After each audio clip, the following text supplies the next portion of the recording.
The origin of Brazil's haunted doll island is steeped in tragedy so chilling, so unexplained, that it clings to the very soil of the place like an echo that never fades. It all began with the death of a little girl, nameless to this day, whose lifeless body was discovered floating in the murky waters near the island's edge. No one knew where she had come from. No family ever claimed her. No explanation ever surfaced as to how or why she had been there, alone. But the story of her death became the seed of something far more disturbing. It was the moment that gave birth to the island's eerie legacy, a place now known not just for its isolation, but for the lingering feeling that it's haunted by more than time. There was one man who lived on that island. Some say by choice, others believe he was running from something. He found the girl's body himself, tangled among reeds and debris. Her eyes were open, fixed on the sky as if she died mid-scream or had seen something no living person was meant to see. Something changed in him after that day. He spoke little about the discovery, but locals noticed he began to withdraw, becoming paranoid, distant, and oddly obsessed with collecting old, discarded dolls. He claimed that he heard whispers at night, soft laughter that didn't belong to any living child, the sound of splashes when the water was still, footsteps when there was no one around. He was convinced the spirit of the girl was still there, lost, scared, and angry. So he began hanging dolls throughout the island, nailed to trees, tied with wires, left perched on branches and windowsills. Each one, he said, was meant to protect him or calm the girl's spirit. At first, people believed it was grief, but as the years passed, the island transformed into something unrecognizable. The dolls multiplied, weather-worn missing eyes, scorched by the sun, molded by rain, yet somehow, always watching. Tourists who stumbled upon the place or heard rumors about it often came with curiosity and left disturbed. They described an overwhelming presence, a suffocating heaviness that couldn't be explained by fear alone. The dolls, they said, felt alive. One traveler recounted seeing a doll blink. Another claimed she heard her name whispered when no one else was around. Others reported unexplained scratches on their skin, cold gusts of wind that came out of nowhere, and the sense that they were being followed by something unseen, something ancient. But even more unnerving than the sightings and sensations was the belief that the girl's spirit had become fused with the dolls. That each new doll added to the island didn't just represent her, but trapped another piece of spiritual energy. Some began to believe the dolls were vessels, that they didn't just remember, they absorbed. Pain, grief, fear, maybe even souls. The man who first found the girl eventually became a part of the island's legend himself. He was later found dead. Some say peacefully, others claim it was anything but. In the exact same spot where the girl had drowned. No visible wounds, no signs of struggle. Just his lifeless body surrounded by the dolls, as though they had witnessed everything. Or worse, participated. Some said the look on his face was of terror. Others say it was peace. But one thing is certain, no one has lived on the island since. The girl's identity was never confirmed. No missing child reports matched her. It was as if she had come from nowhere and returned to nowhere. But her impact, her lingering energy, shaped not just one man's life but the island itself. That moment, her death, became the foundation of a dark sanctuary, where the line between grief and madness, between memory and haunting, blurred beyond recognition. And whether or not one believes in ghosts or curses, there's something deeply unsettling about a place born out of death, watched over by hundreds of cracked, glassy eyes, each one seeming to say, "You weren't supposed to see this." The man who found solace on the island wasn't always seen as disturbed. In fact, at one point in his life, he was just another ordinary individual, seeking a quiet existence away from the chaos of the city. But after discovering the drowned body of a little girl, near the edge of the island's canal, something inside him unraveled. The isolation that once gave him peace now became a prison of whispers, footsteps, and unseen eyes. It wasn't long before he began collecting dolls, dirty, broken, abandoned dolls, and placing them all over the island in a way that no one could truly understand at the time. People assumed he was grieving or descending into madness. But he insisted that it wasn't madness at all. According to him, the island was no longer empty. He claimed the girl's spirit lingered, trapped between worlds, restless and angry. She wasn't at peace, and she didn't want to be forgotten. He didn't know her name, and that haunted him more than anything. He said she would speak to him through the wind, through the trees, through the very soil beneath his feet. Her cries were never loud, but they were always there, always close. In a desperate attempt to quiet her, he began gathering dolls from the garbage, from riverbanks, from abandoned homes. Some were missing limbs, others had no eyes, but to him, they were offerings. A strange tribute to a ghost he could never see but always feel. Each doll was placed with purpose, as if marking sacred ground or sealing away a fragment of pain. He nailed them to trees, hung them on ropes, leaned them against walls, placed them in the underbrush like sentries. What started with a handful of dolls soon became a forest of them. They swayed with the wind, cracked under the sun, and rotted in the rain. But they multiplied.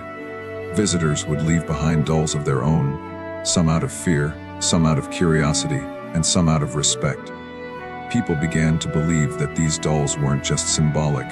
They were vessels, capturing pieces of the spirit world. The man believed this too. He often said that each doll carried a story, a presence, a soul, and over time, he stopped referring to them as dolls. He started calling them guardians. But the guardians, it seemed, were never still. People who came to the island described the same eerie phenomenon. Dolls moving ever so slightly, as if shifting when no one was looking. Their glassy eyes seemed to follow. Their faces, blank yet expressive, carried something unspoken. It was as though they were alive in a way that defied logic. There were whispers, even from those who didn't believe in spirits. Some dolls appeared in new places, hanging in trees they hadn't been in the day before. Others vanished entirely. Even more unsettling was how technology behaved on the island. Cameras would glitch or go black.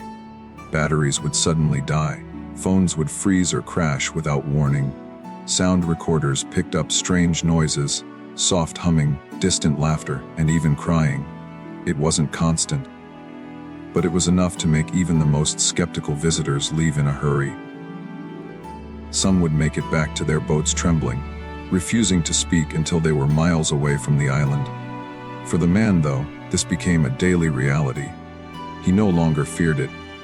He lived among them, speaking to the dolls as though they were his companions. He claimed they spoke back, warning him of unseen forces and calming the girl's spirit during storms. It wasn't about insanity anymore. It was devotion. He believed the dolls protected him, not just from the girl's wrath, but from something darker, something older. And while many dismissed his beliefs as delusion, the consistency of the paranormal activity could not be ignored. Too many stories overlapped. Too many accounts mirrored one another. The dolls were not just ornaments. They were a ritual, a barrier, a prayer, an offering.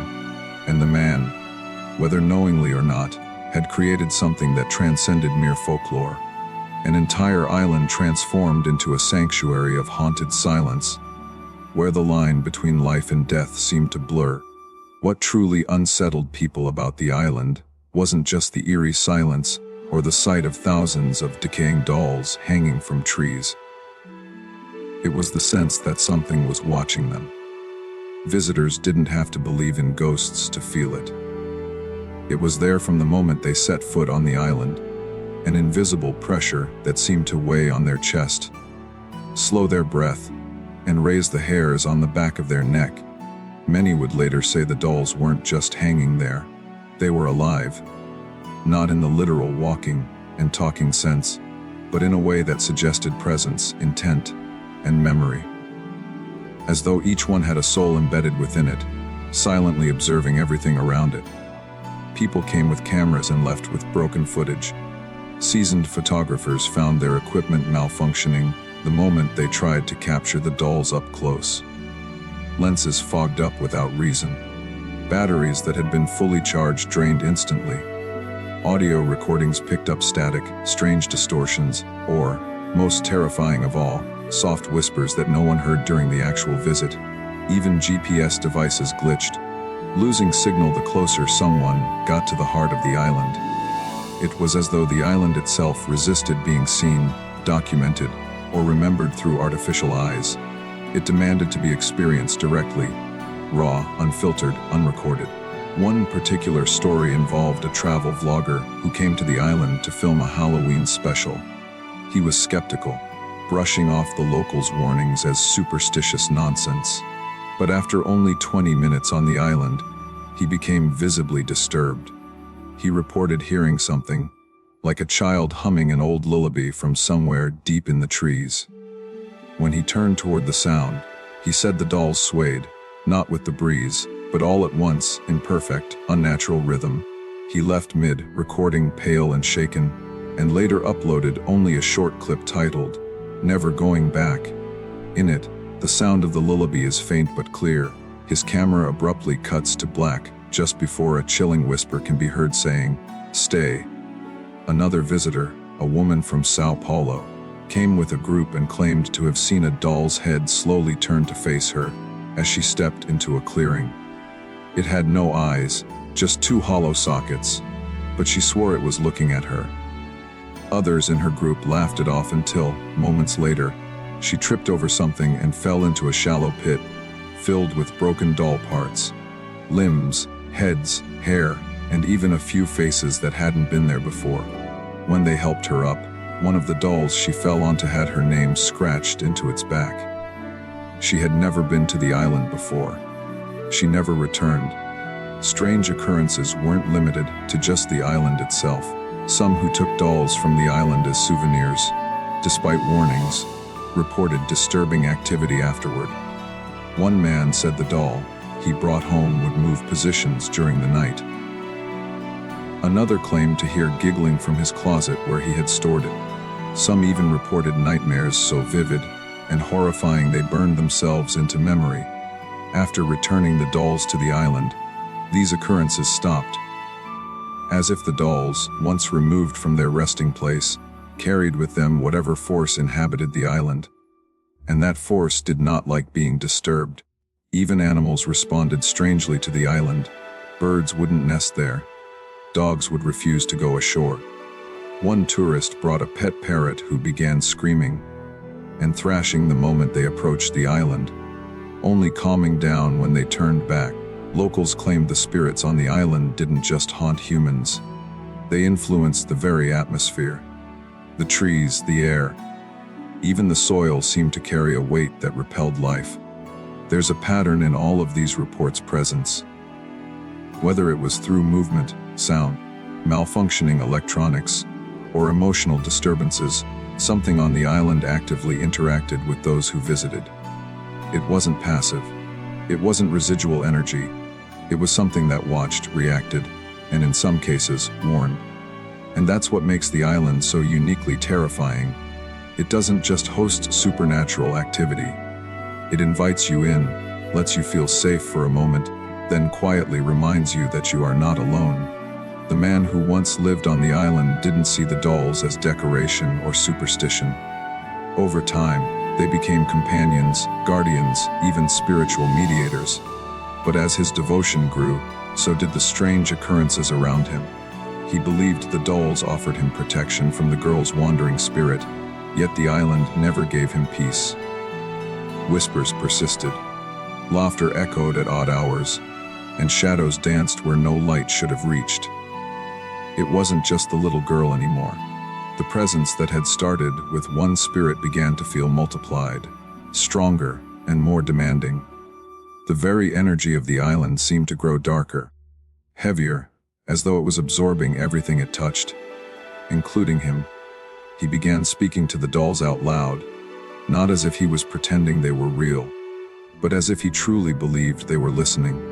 He called them by names he never wrote down. He claimed they had personalities. Some were protectors, some were aggressive, and some were jealous of others. He started having entire conversations with them, sometimes heard shouting at them in the middle of the night. Other times, he would be seen cradling one gently like a child, murmuring lullabies into its melted plastic ear. Locals who dared approach the island, always from a distance, spoke of hearing chanting coming from the trees. Not religious chanting, but something more primal.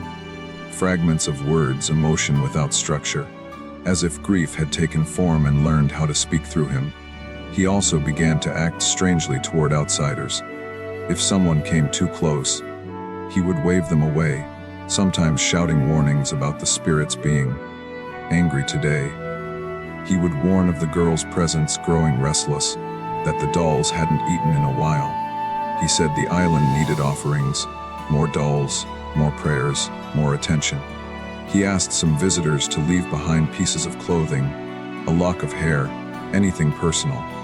It didn't seem like a request rooted in delusion, but rather desperation, as if the dolls were no longer enough, as if something was consuming him piece by piece. Despite all this, he never left the island, never once returned to the mainland for long periods. When asked why, he simply said that he belonged there now, that the island had accepted him, that the dolls had become a part of him. People speculated whether he had lost his mind, or if he had tapped into something far more terrifying, something ancient and real. His body grew thinner, his eyes sunken. He stopped speaking to humans altogether, and only communicated through the dolls. If someone yelled across the canal to him, he would hold up a doll and whisper into its ear, then remain completely still, as if waiting for the doll to respond. And then one day, he died. His body was discovered by a local fisherman, who came to check on him after days of no activity. He was lying face down in the same canal where the girl's body had once been found decades earlier. There were no signs of violence, no external injuries, no explanation. Just a lifeless man surrounded by dolls, arranged in a wide circle around him like silent mourners. Some say they were positioned deliberately, their faces turned inward, their cracked plastic eyes focused on his body. Others swear they moved on their own. The fisherman who found him refused to return to the island. He told people that when he stepped onto the land, it felt like something cold crawled up his spine and into his chest. That the dolls had all turned toward him when he passed by. That the silence was so thick, he could hear his own heartbeat in his ears. He never spoke about it again. After the man's death, the island was left to the elements. No one took over. No one tried to remove the dolls, and yet they seemed to continue multiplying. Tourists still visited, some out of curiosity, others out of belief. Some brought their own dolls to add to the trees. They said it felt right. Others left small offerings, coins, toys, notes. But the man's death added a deeper layer of fear to the island's story. It wasn't just a haunted place anymore. It had taken someone, and it had taken him silently, without warning, without blood, without a single scream. Just a body, just a circle of dolls, just a legend that grew darker with every retelling. The man who dedicated his life to appeasing the spirit of the little girl had grown older, warier, and more isolated. He no longer roamed the island during the day as he once did, tending to the dolls with meticulous care. Instead, he sat for hours in silence, surrounded by them, whispering under his breath to figures no one else could see. Locals who occasionally passed by from the safety of their boats noted that the island seemed to get quieter each day, but not in a peaceful way. It was a suffocating, eerie quiet, as if the air itself was holding its breath. And then, just like that, he was gone. He was found face down in the same canal, where the young girl had drowned many years ago.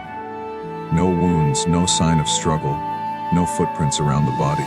Just his lifeless form in shallow water, motionless, surrounded by dozens of dolls standing upright, forming a wide circle around him. Some half-submerged, others hanging from branches overhead, twisted and tilted as though observing a ceremony. The scene didn't look random.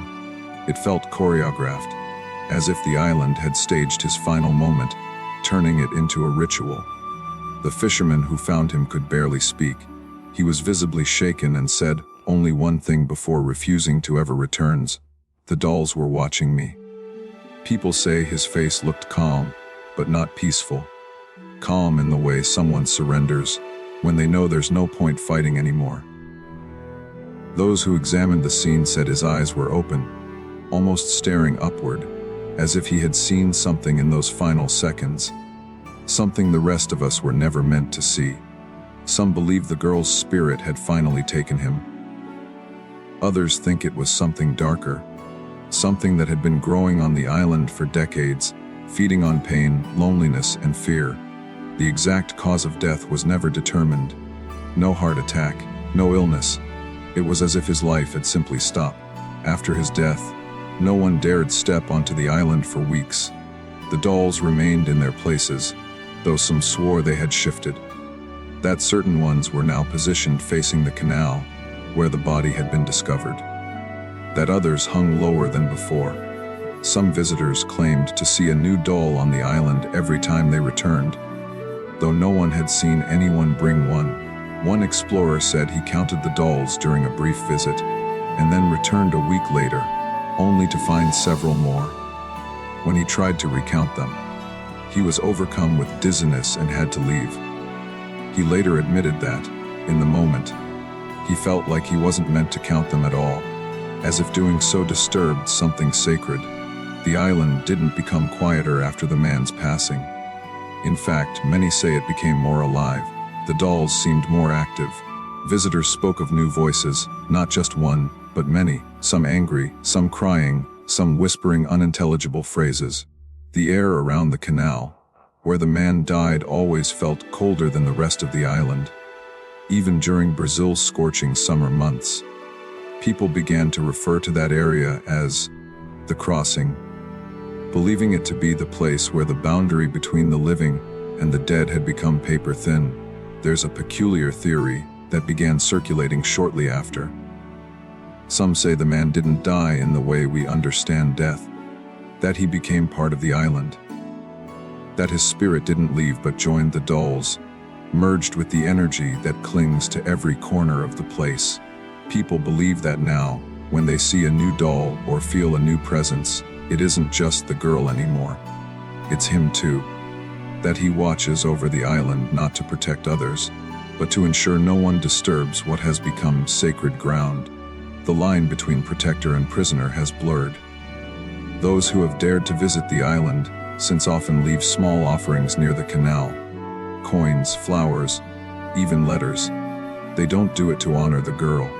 They do it for the man. Some speak to him quietly, asking for permission to stay a while, to take a few pictures, or just to look around.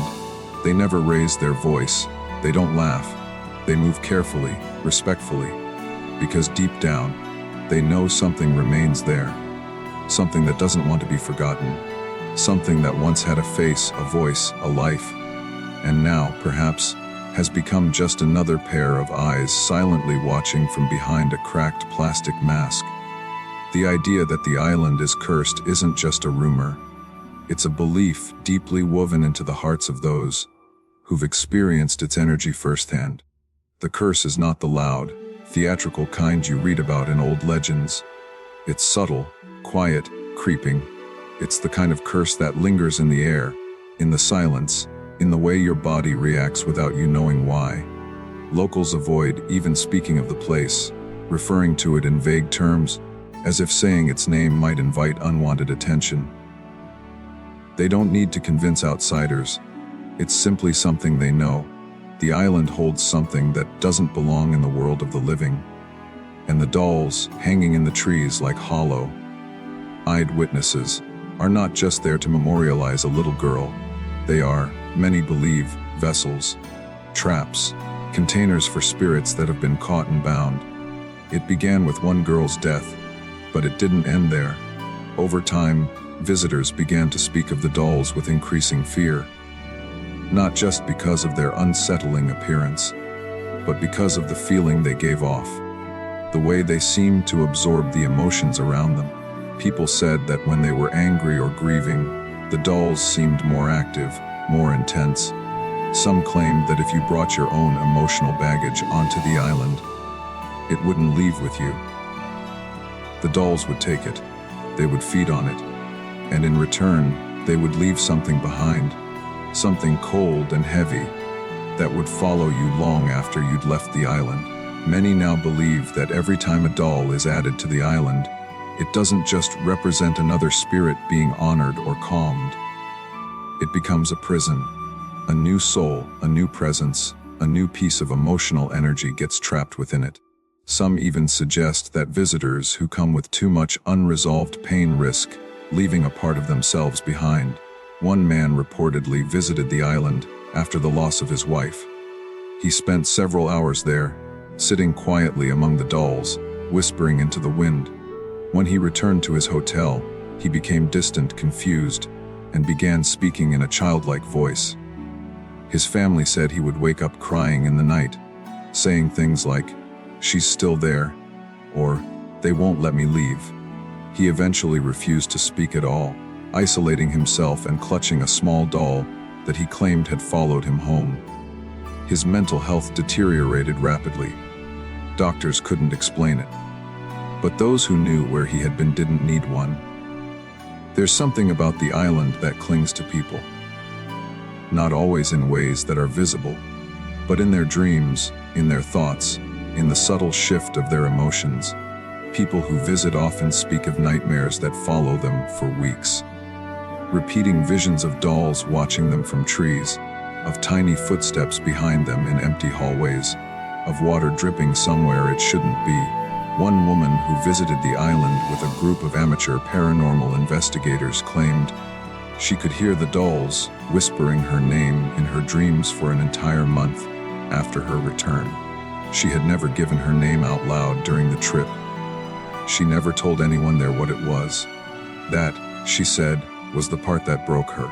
Even the environment around the island seems to reject peace. Birds avoid nesting in the trees. Insects vanish. The usual sounds of nature, chirping, rustling, buzzing, go silent the moment you step foot onto the island. It's as if the very essence of life avoids it. Some say the land itself has become poisoned by sorrow. Others believe the energy of death has taken root so deeply in the soil that nothing pure can grow there. There are patches of vegetation that wilt faster than they should. Flowers brought in by visitors die within hours. No matter how beautiful something might be when it arrives, it never stays that way for long. People who have tried to cleanse the island through prayer, ritual, or even silent meditation report that the energy pushes back. Lights flicker, cold breezes sweep in from nowhere, and an overwhelming sense of being watched grows unbearable. Some feel sick, others collapse. It's as if the island doesn't want to be saved. As if the curse isn't just a punishment but a choice. A decision to remain in darkness, to hold on to every piece of suffering it can. The belief now is that the curse has evolved. That it feeds off attention, off fear, off pain. That it doesn't need the man who once tended the dolls. It doesn't need anyone at all. It sustains itself, drawing in souls slowly, carefully, like a predator with infinite patience. And with each doll that's added, each story that's told, each shiver that runs down someone's spine, at the mere mention of the place, the curse grows stronger, quieter, but stronger. Despite the island's terrifying reputation, the curiosity it inspires is almost magnetic. People, even those who say they don't believe in the supernatural, feel drawn to it. There's something about the silence, the legends, the photos of the dolls suspended in midair with their blank eyes and torn faces. It pulls at something primal. Thrill seekers, YouTubers, skeptics, and spiritual seekers alike have all made their way there, each believing they'll be the one to walk away unscathed. And yet, no one leaves untouched. The island doesn't scream. It doesn't threaten. It whispers. It watches. And when you finally step off its soil, it doesn't let go of you right away.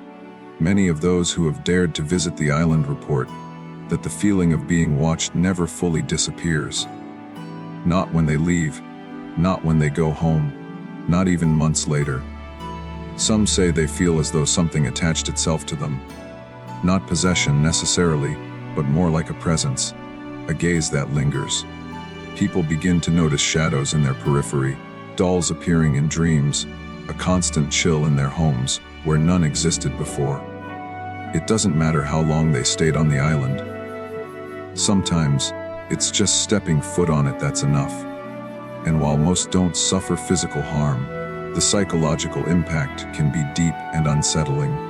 Tourists who once treated the island like a Halloween attraction often leave humbled, disturbed, and haunted in ways they didn't expect. A group of young friends once filmed a mockumentary there, joking and mocking the lore.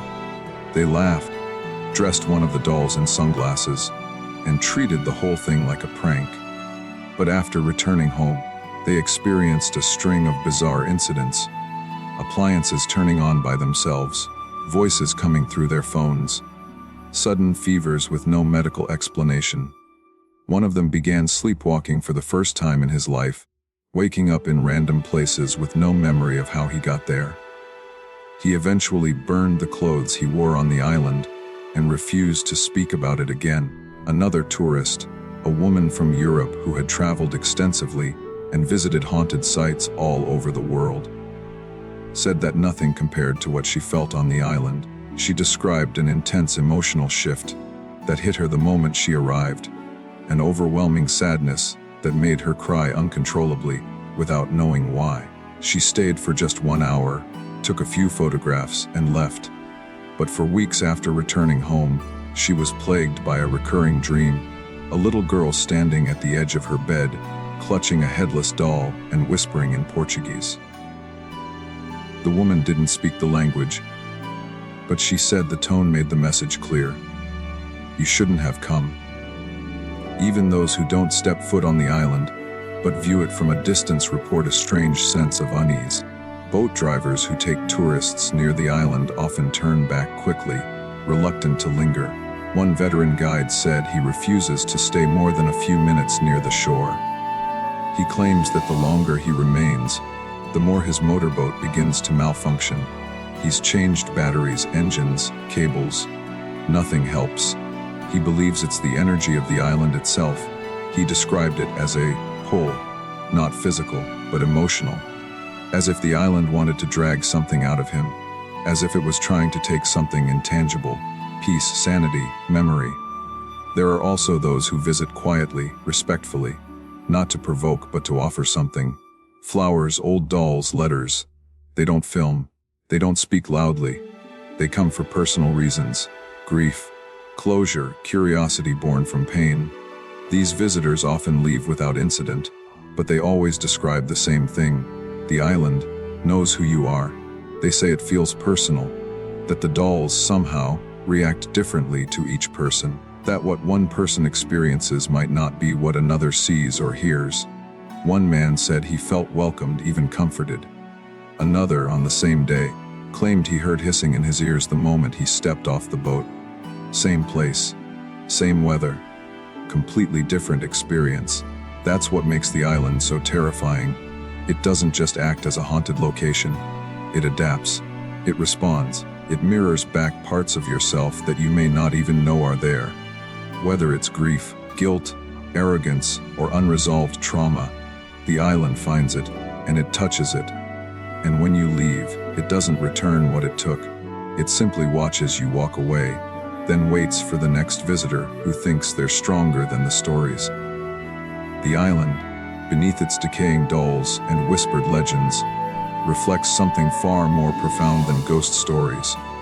It reveals the way unprocessed trauma can linger and twist itself into the environment.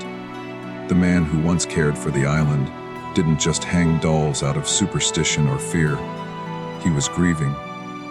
He didn't know the little girl's name, didn't know where she came from, but finding her lifeless body on his land left a mark on his soul. He wasn't trying to create horror. He was trying to heal something inside himself, and perhaps for her too. But grief left untended doesn't fade. It grows teeth. It grows eyes. It creates rituals out of pain, monuments out of silence. That's what the dolls became.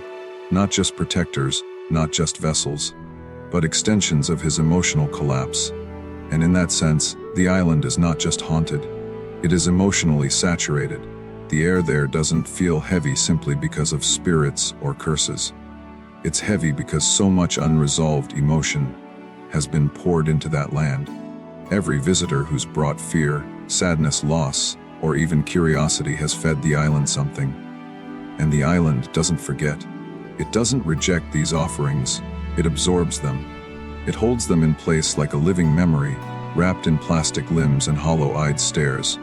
The dolls, though inanimate, seem to carry emotions that don't belong to them. Some appear sorrowful, others angry, and some just eerily blank, like the emotion inside them has long since faded into numbness. There's a strange paradox to the place. It's terrifying, yet oddly magnetic. People are afraid of what they'll find, and yet they still come. The island acts as a mirror.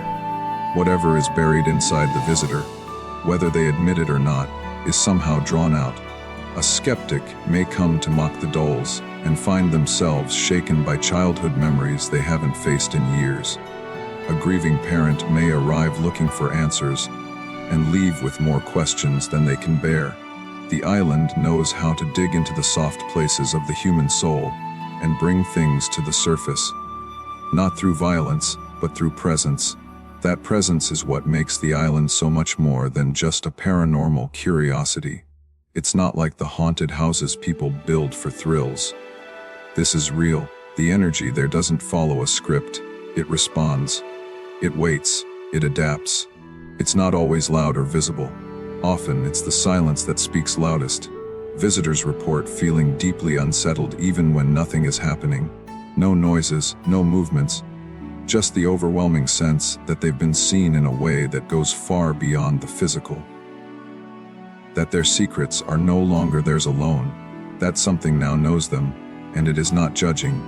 It is remembering. The deeper meaning of the island's legend forces us to consider what happens when pain is ignored. The man who once lived there could have left. He could have moved on. But he didn't. He chose to stay. Maybe it was guilt. Maybe it was love. Maybe he felt that someone had to remember the girl who died alone and nameless. But in trying to preserve her memory, he built a space where pain never had a chance to heal. Each doll he added became a symbol of memory without closure, of grief without language. And that's what the island remains today. A graveyard of forgotten emotion, a sanctuary for things left unsaid. People tend to label the island as haunted, cursed, or spiritually dangerous, but they often miss the most powerful truth. It is a place built by human emotion. Every doll, every tree, every whisper in the wind is soaked in the feelings of those who've touched it. It isn't just about ghosts. It's about what we leave behind when we don't face what hurts. About how places, like people, can become shaped by sorrow until they no longer know how to let it go. The island exists not just as a chilling tale, but as a reminder that energy, especially emotional energy, is never truly lost. It lingers, it molds, it stains the world in subtle ways. And when that energy is left to fester, when it is ignored or suppressed, it doesn't disappear. It becomes something else. Something watchful, something eternal, something that waits in the trees, behind a cracked porcelain smile, whispering to the wind, holding every secret it's been given. And perhaps the scariest thing of all is this: it never forgets.